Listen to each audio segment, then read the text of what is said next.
Let's watch a contentious CNN panel where Scott Jennings gets absolutely shut down for speaking out of his death with this imperialist kind of take trying to defend Trump's position on Gaza, and the CNN audience also gets a bit of non-pro-Israeli truth as well, so we'll jump in back after with the context. Hey you, yes, you, we now have a Substack website where you can help support the channel. For just $8 a month, you can get daily articles exposing the chaos in Trump's first 100 days, a weekly podcast, and other exclusive perks, all while helping the channel grow and defend democracy. This is something that's not just very important to me, but enables us to get our message out to the most amount of people while also being just a genuine passion that I would love to pursue. So for those who have been wondering how to support the channel, how to help us grow, you can sign up now at the first link in our description. Thank you, and let's get back to the video. I think he just wants the other states in the Middle East to do something. They already and to offered take him to do ownership of some something. people here, to take ownership of,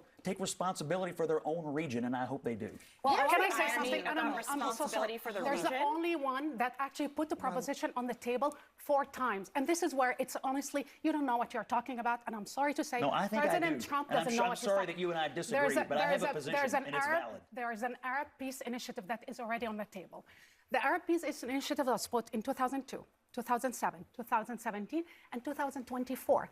57 Arab and Muslim countries together told the world at the United Nations this year, again for the 4th time, they're willing to guarantee Israel's security. They're willing to reconstruct and rebuild Gaza and pay for it. They're willing also, basically, to normalize all of them together with Israel on one condition: end the military occupation that's been lasting for 58 years. I love that they finally had someone on the panel who actually knows what they're talking about in pertinence to the region, that won't just let Scott Jennings spew absolute racist ignorance. Geopolitics are hard. They're not that easy to grasp and get correct. It takes a lot of context, a lot of historical understanding. I mean, again, not easy. Most of MAGA couldn't point to Israel and Palestine on a map, and prior to October the 7th, they couldn't have told you anything about the conflict, but now they want to pretend that they have valid opinions that should be taken serious, and their critique of the region, it has nuance, right? Pick up a history book and just stop thinking you can go off vibes on everything because now it's a trending topic,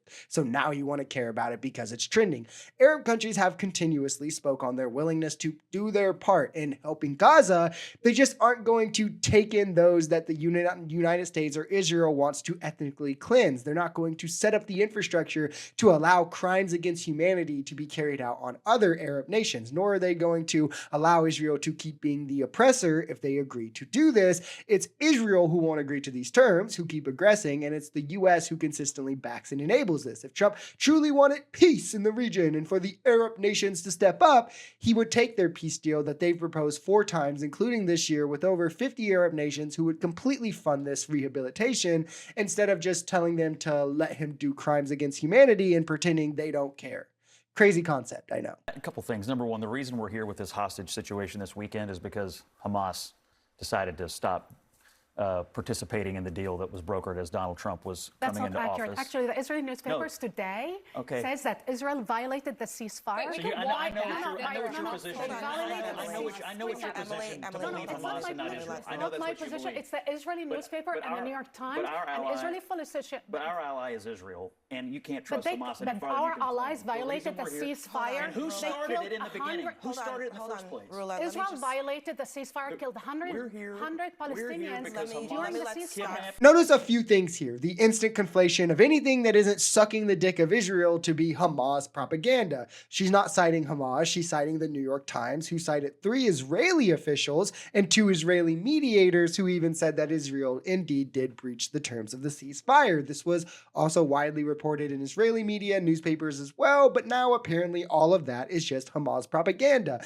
Also, and so are the multiple human rights organizations, Oxfam, like all of this, right? Also, notice how he then instantly tries to invoke October the 7th as if we're not now, 16 months, 45,000 dead, 70% of Gaza destroyed, removed from October the 7th. Like, how long is this going to be a justification for them doing everything? They signed a ceasefire deal signaling that this was over and then broke the ceasefire deal and the justification is something that happened 16 months ago, nor was that the start of the conflict. Gaza was occupied on October the 6th. They were living in apartheid on October the 6th. It wasn't sunshine and roses, and then Hamas decided to attack for no reason. But this population in Palestine is hostile, it's uneducated, it's even more radicalized than they were at the beginning of this. I mean, now they have no homes at all. They're even more hateful of the Israelis. And their birth rate is explosive. The average Palestinian woman has 5.5 babies. The average Israeli woman has only 2.5 babies. So demographically, they're a threat, not to mention the national security threat. There is no way you can have these two peoples living side by side. I know we jumped from CNN to Fox here, but this clip made my blood boil. The fact that Jesse Waters can push literal neo-Nazi talking points about birth rates and demographic threats as a justification to do ethnic cleansing, a crime against humanity, and still keep his job on the biggest news station in America is insane. We have lost the plot as a country. Like, what's next, right? Black people in America have higher rates of fertility than whites, so now we're demographically a threat that needs to be removed. This is actual Nazi stuff. It opens the door for actual Nazi things, and it's being normalized on, again, the biggest media station in America. Also, why do you think these people would be angry at Israel? Why do you think they'd be uneducated? Why do you think they're radicalized? What do you think does this to them? Maybe if we put an end to those things and instead allow them pathways to normalization, to education, to sovereignty and freedom, rather than doing more of the same to them and expecting it to change, we would get a different result. Crazy concept, I know.